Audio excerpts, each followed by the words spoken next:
hai chín chị hay ta hay không tập thà mà ta thì đâu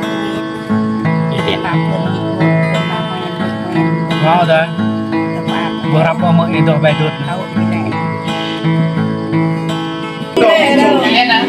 bám tay bằng tần tình nó nhớ toạc tên toạc lại toạc ra một lần để bám tay bên bọc mang về đông đông cao giờ dòng đi đông bốn nơi ní đi là nhung lên riêng đi ơi dung khăn trái ơi ôm ban ra nhớ dưới rong đây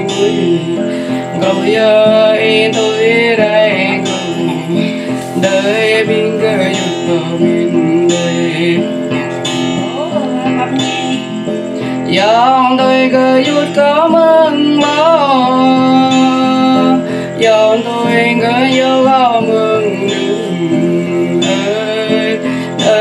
đời kia dục của mình đời dạ đưa út không y gan đánh nhớ cơ dục dạ đưa văn không y luôn đất cơ dục thì cô nó đây cho là cơ dục ấy ngoại đây ngồi là cơ dục ý rồi bố bố là cơ dục đây là cơ dục của mình đây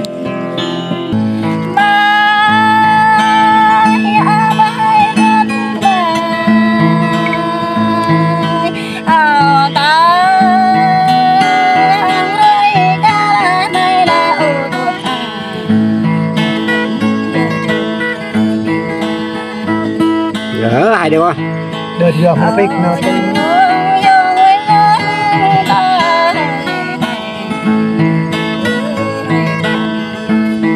lại ăn đi tới được ôi rồi năm nhớ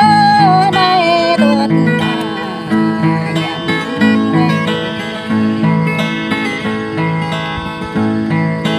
ôi chị mất nhớ mi chẳng không kia này nữa ta nhập ra bơ tố đi chẳng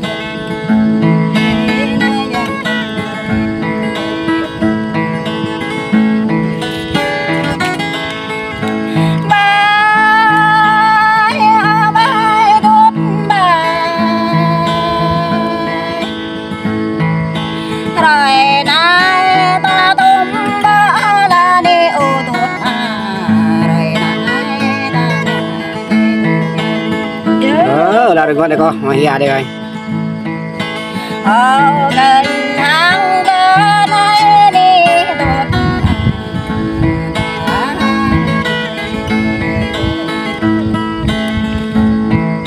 để nằm bờ nét cao tuột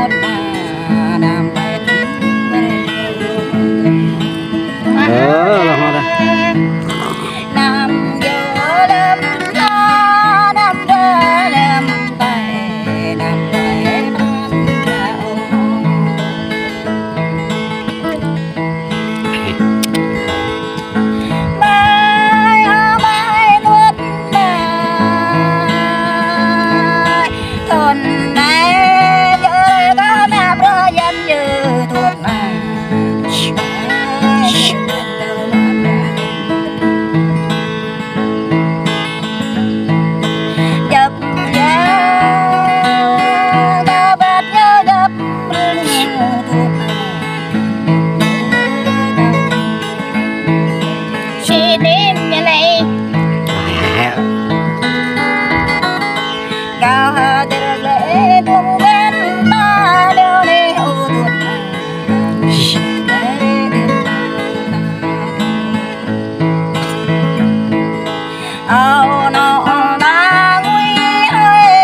nhập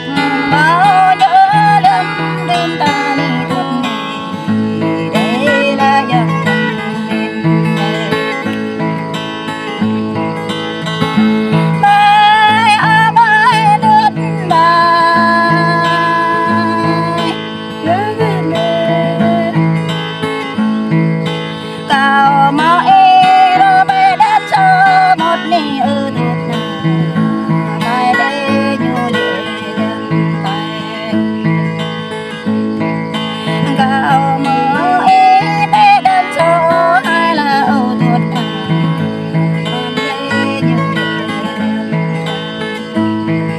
làng này coi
ở làng đây coi nhầm mà trời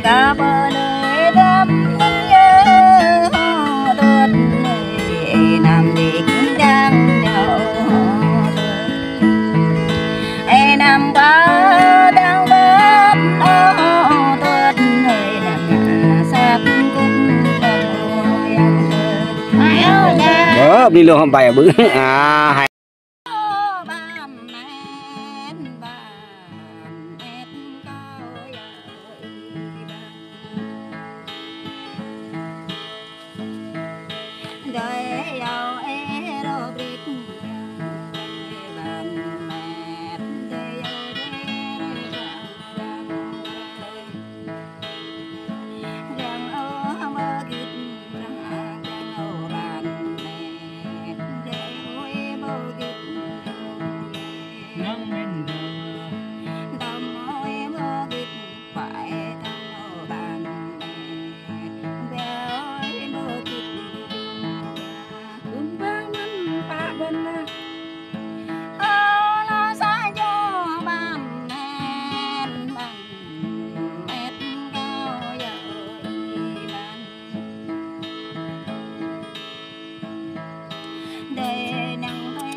nào